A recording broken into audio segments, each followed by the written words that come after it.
So the next talk is going to be by Timo Longin, also known as Timo Login. He's a security consultant and a researcher. He will be talking about a new technique called SMTP Smuggling for spoofing emails and exploit one of the most widely used services on the internet. Thank you. Give it up for Timo.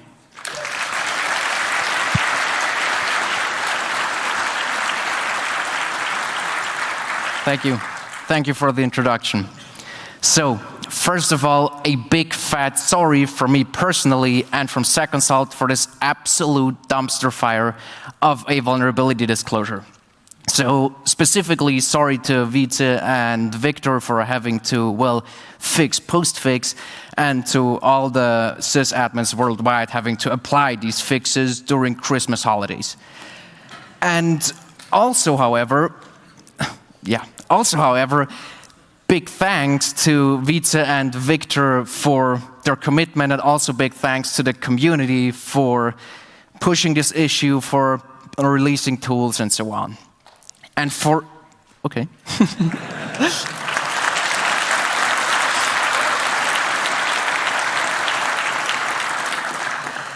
And for everyone that has no idea what is going on, let me catch you up to speed. So, about a year ago, I was just finishing up some DNS research, and I was looking for a new research target when I probably found the easiest way to hack a company, and all that just with one simple Google search. And it might sound stupid, but this led me into the direction of something that I already knew, but I never really realized. And that is that phishing is still the #1 initial access vector into a company. And then it hit me, like, why don't I look at SMTP, the simple mail transfer protocol, which is used to send like billions of emails each day across the globe for like the past 40 years. So my journey went on from DNS to SMTP, and today I'm introducing SMTP Smuggling, a novel technique for spoofing emails. Who am I? My name is Timo Longin. I work as a security consultant at SecConsult, and a day I do penetration tests, and at night I do vulnerability research. And for like the past 3 years, I've been looking at lots of DNS vulnerabilities, and I've published lots of blog posts and tools. And yeah, I had to move on. And the last time someone from SecConsult had a talk at the CCC, it was about dildos. And I know that I have to disappoint at least some of you, but this talk is not about penetrating the human life form. However, it is about penetrating SMTP protocol barriers. So to see how this works, well, we must first understand how sending emails in general works. So here we have a pretty simple email infrastructure. We have a mail user agent, for example, Thunderbird. And Thunderbird wants to send an email via user@outlook.com, for example. So now, if we want to send an email that way, we must first authenticate against the Outlook mail transfer agent, or outbound SMTP server. And once we've authenticated, we're now allowed to send an email as user@outlook.com. And only as user@outlook.com. And this email then gets transferred over to the receiver inbound SMTP server, and this inbound SMTP server is now checking the email for authenticity. And the most popular way of doing this is via SPF. So the receiver inbound server is basically getting the SPF record via DNS for Outlook.com, and then it sees, okay, these IP addresses and IP ranges are allowed to send emails for Outlook.com. And since, in this case, the legitimate Outlook SMTP server or outbound SMTP server sent the email, well, the inbound receiver accepts it. And now, of course, there is, well, a very interesting question. And the question is, well, is it possible for an attacker to send an email, for example, from admin@outlook.com or from a spoofed email address? And this is what we're going to look at today, and that's more or less the goal of this research. And I don't know if you've realized, but the colors of these servers, and I cannot unsee it, but they really remind me of SpongeBob and Patrick. And therefore, we're going to refer to them as such.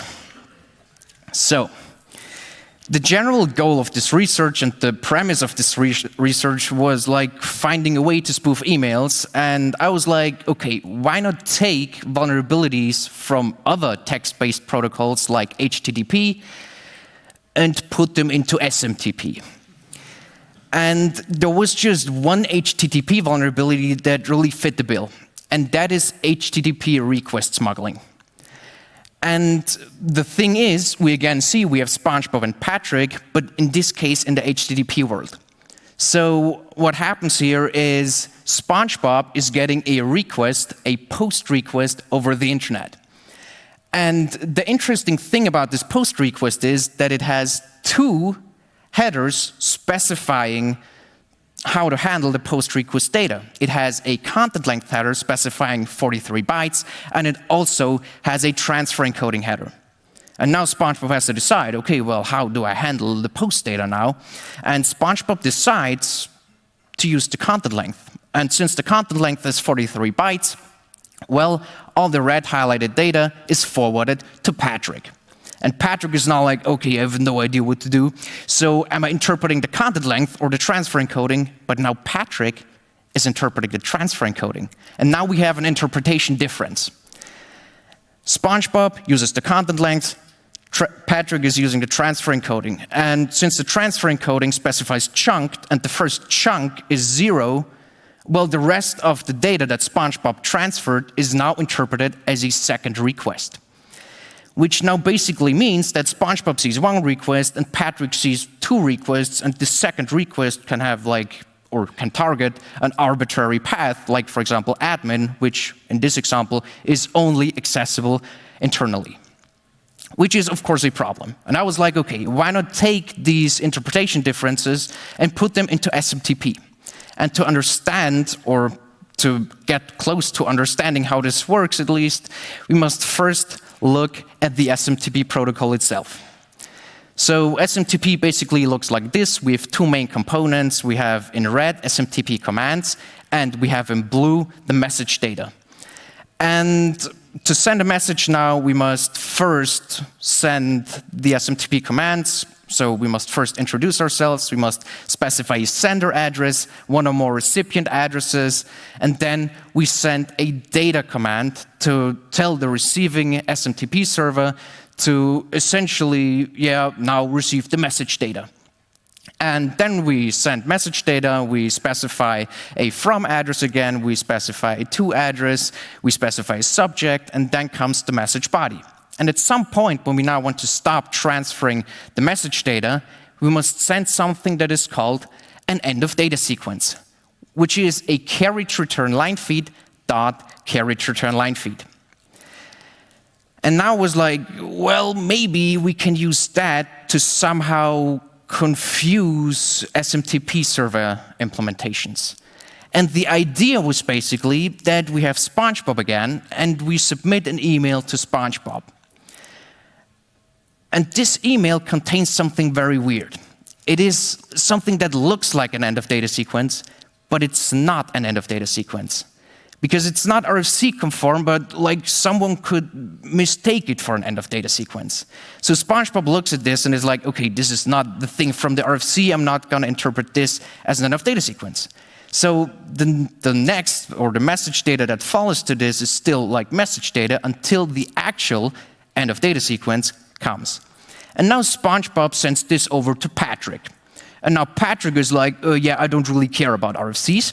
So what I do is, well, I interpret this fake end of data sequence as an actual end of data sequence.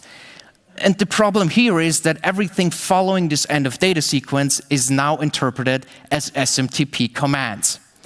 And what we can do now as an attacker is we can specify SMTP commands that send another email. So even though SpongeBob only saw one big email, Patrick is now seeing two smaller emails. And the problem is that the second email can have like arbitrary SMTP commands, meaning it could come from admin@outlook.com or whatever. So yeah, that's the theory at least. And to see if this really works, I first of all checked out some SMTP server implementations by simply connecting to some service via telnet or via netcat.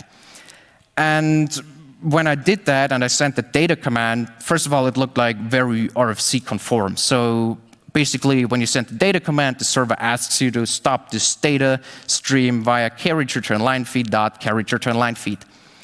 But then I also found some servers that just say, well, just send me a dot on a line by itself. And the thing with this dot on a line by itself is that it's very much dependent on the operating system that you're on. Meaning on Windows, this could be a carriage return line feed dot carriage return line feed. On Linux, this could be a line feed dot line feed.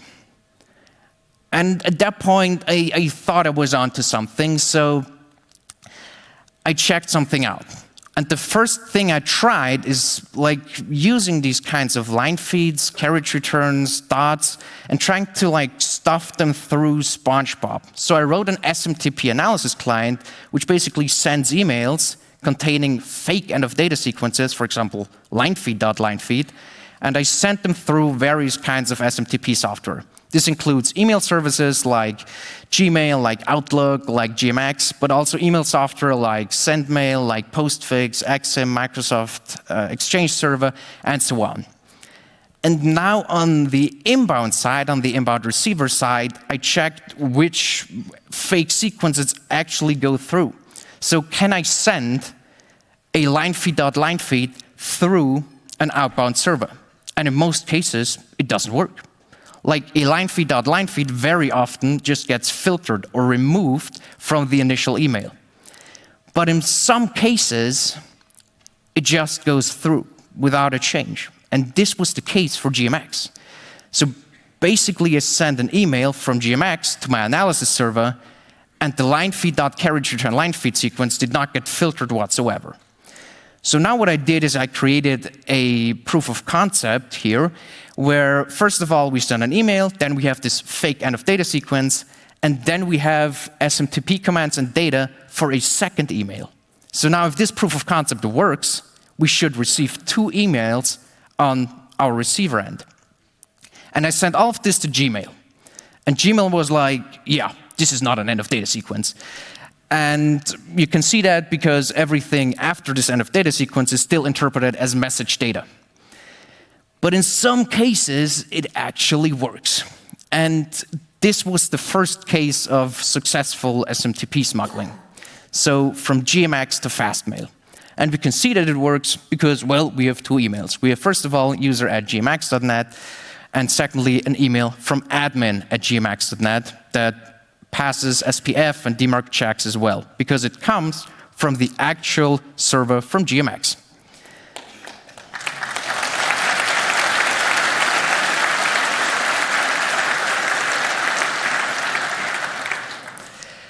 And I was like, okay, this is super sick.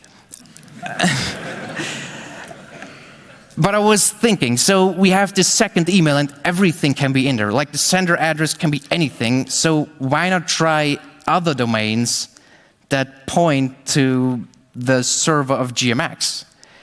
And then I analyzed the SPF record and I realized, well, there we have the GMX SPF record, but this is very similar to the WebDE SPF record, which is also very similar to the one of Jonas.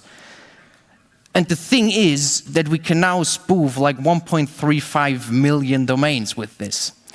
So if you don't know Jonas, they're like a super big hosting provider, and they also provide emailing services, and yeah, they have like all these 1.35 million domains pointing here. So yeah, I of course had to try this, so here's an email from admin@webde. And now of course there's a question of, does this work everywhere? Because as I said, this only works with servers that interpret, well, non-RFC conform end of data sequences like line feed dot carriage return line feed. So we can smuggle or spoof these 1.35 million domains to, well, some servers. So essentially we have 1.4 million postfix instances and like 150K sendmail instances, and this works well because they interpret line feed dot carriage return line feed, confusing myself here, as end of data sequence. And I was like, okay, this is pretty severe, but there is more. So I looked at Outlook.com as well, and Outlook gave me a very weird error message because they were like, bare line feeds are illegal. And I was like, oh, damn, they know what I'm doing here. And therefore, I analyzed it. Like, okay, you're not going to scare me with that one. So then I found out, well, line feed.carriage return line feed is also possible here.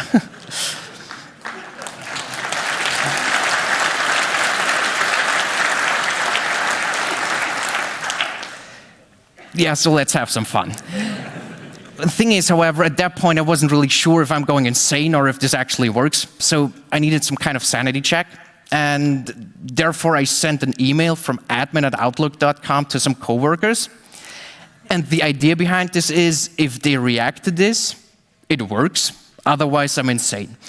So, yeah. And maybe now for a more international example, because this is very Austrian, I guess. I don't know. So, yeah.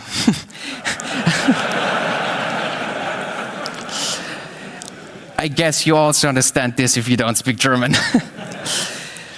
And now you might be like, okay, we can send text-based spoofed emails, but you're not gonna like fool anyone with this. But thing is, like, we can smuggle basically anything, HTML included.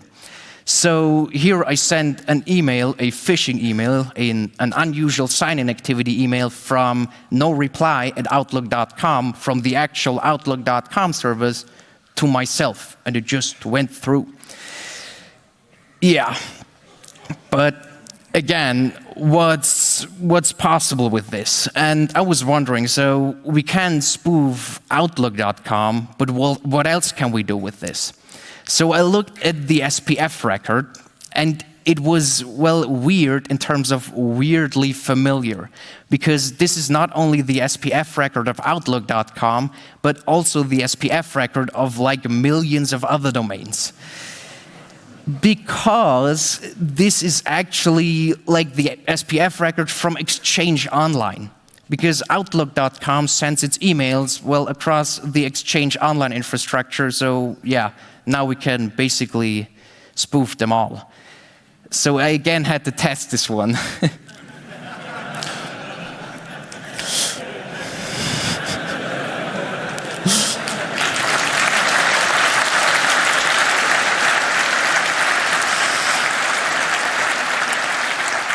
But the thing is here, this only worked on a technical level, so I didn't get the raise. So what's the impact? Essentially, we can spoof from millions of domains, but who accepts these emails? Again, postfix and sendmail. However, only postfix and sendmail instances, they do not support the bdat command. And the bdat command is like an alternative to the data command, and if that is supported, it doesn't work. So that was outbound SMTP smuggling. So that is like one part of it, but then there is also inbound SMTP smuggling. And with outbound SMTP smuggling, the issue was basically at the outbound server, because the outbound server basically failed to filter or insufficiently filtered like fake end of data sequences like line feed.carriage return line feed. So now with Microsoft and GMX. And then there's also inbound SMTP smuggling. And this happens when there's just an inbound server that interprets such a wild end of data sequence that the outbound server would never even get the idea of filtering that. And I found exactly that with Cisco Secure, of course, email cloud gateway. So, because what they do is they clean the message, and every bare line feed and every bare carriage return character now gets replaced with a carriage return line feed. So essentially, a carriage return.carriage return gets interpreted as end of data sequence.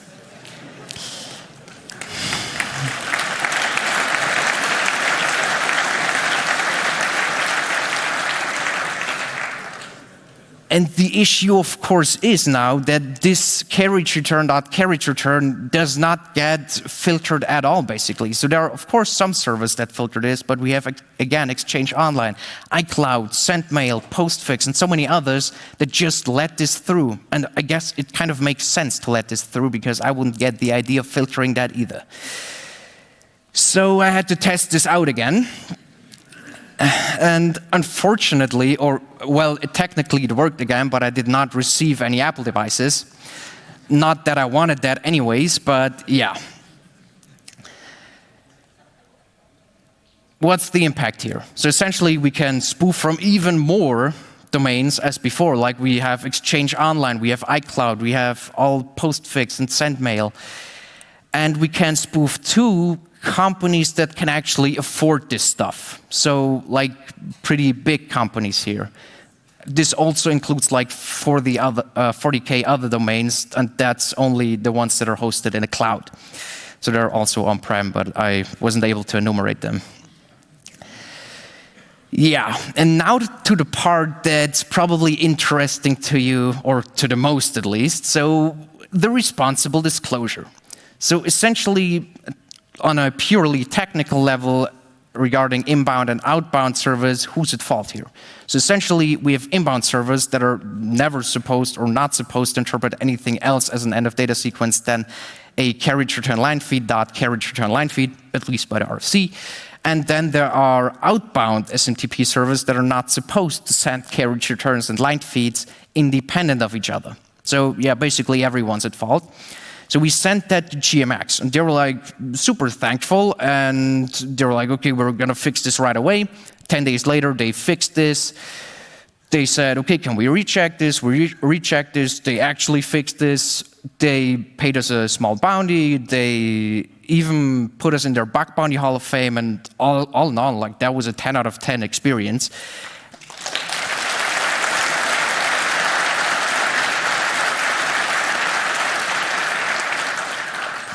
I'm gonna send them this clip of you clapping. Thank you. And yeah, it really felt like we should have paid them the bug bounty because, yeah. But the thing is, from here it just goes downhill. So we have Microsoft, and Microsoft was like, yeah, this is like a moderate risk vulnerability because, I don't know, I guess they have bigger fish to fry, but yeah, anyways. So we sent it to them, and like 3 months later, they closed the case and said, yeah, all right, it's fixed, no bounty whatsoever, so okay. But the thing is, at that point, well, I already got what I wanted, and that's an email from admin@microsoft.com. And now to Cisco. Well, Cisco was like, okay, this is not a vulnerability. This is a documented and configurable feature.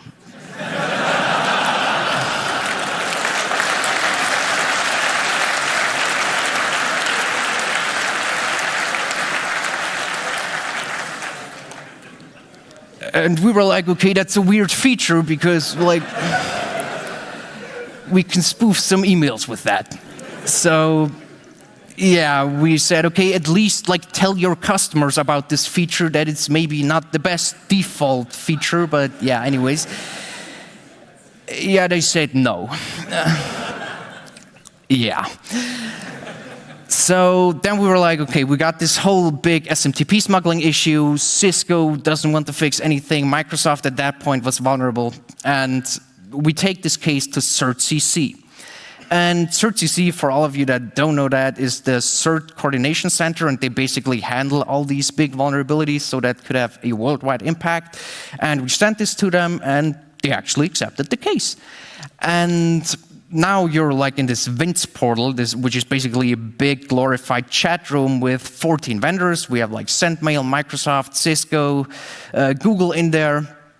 And yeah, so now you can start talking about the vulnerability. And the first conversation was basically with Cisco still saying that they're not vulnerable. You know, yeah, it's not a bug, it's a feature.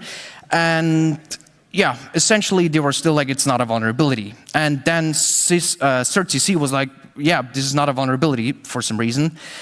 Okay, so what about the general SMTP smuggling problem? So what about postfix and sendmail interpreting non-RFC conform end of data sequences?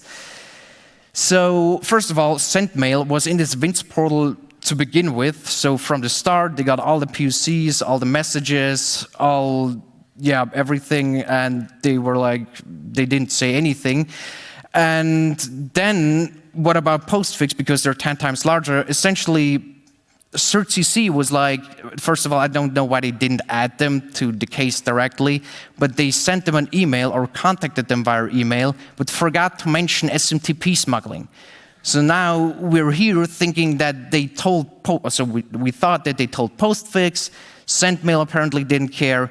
CERT sides with Cisco regarding this feature. So now we're like, okay, Cisco, is definitely vulnerable. We've confirmed that. So we would like to publish this in a blog post. And that's where all the problem starts. So we said, okay, we would like to publish this in a blog post, and we would warn Cisco customers about the feature. And CERT is like, go ahead. So just send us the link to the blog post once this is published.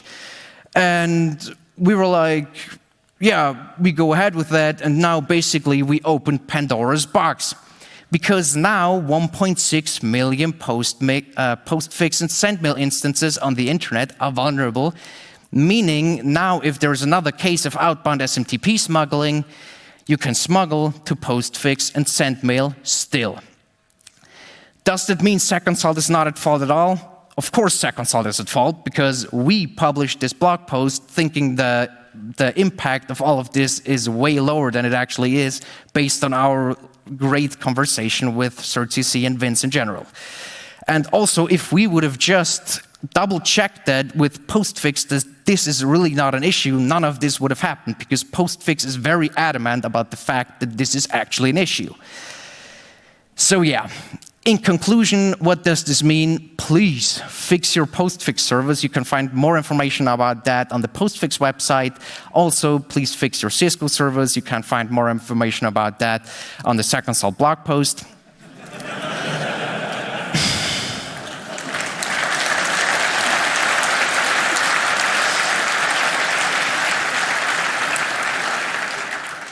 In the end, however, there is some kind of silver lining at least, because now postfix is directly in the Vince case, and they've already made some great contributions.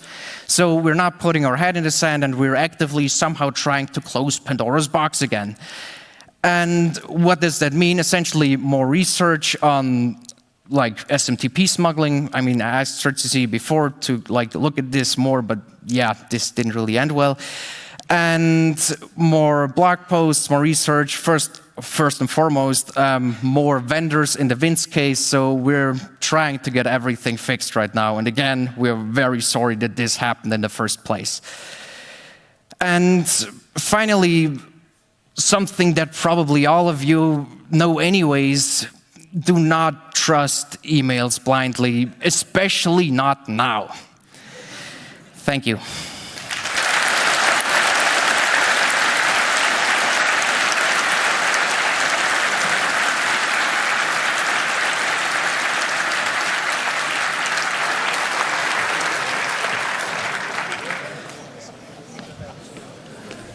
Nice, thank you. Let's go with the Q&A.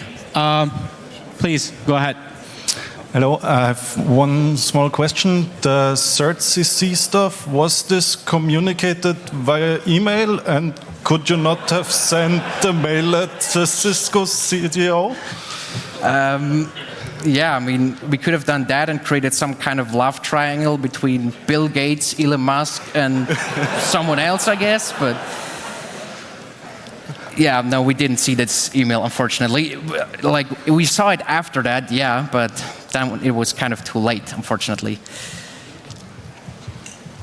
Hi, thank you, appreciate the work. Can you maybe tell us a little bit about the timeline? Like, when did you first discover this? Like, so how fresh? This was first discovered, so I started the research in June this year.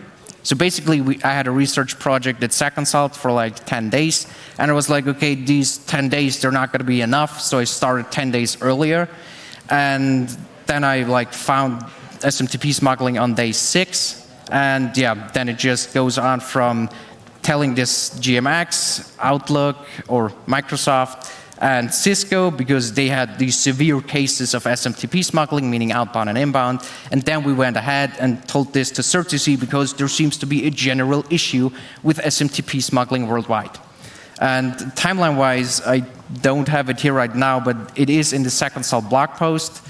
And yeah, but is there a specific date that you want to know? No, just I'll check the blog post. Thanks. One. Hello. Thank you for the good talk here. I wanted to ask, is there any evidence or any suggestions that this has been used already? Because this seems like a, well, pretty easy exploit to use, so I might imagine it has been used already. Yeah, I mean, I received some comments on my Reddit post, and it was like, yeah, this is super old. But thing is, medium severity. yeah, probably. No, I don't know. I don't know really. I looked at lots of research, but nothing really said otherwise. So that's why I called it a novel vulnerability. So I don't know.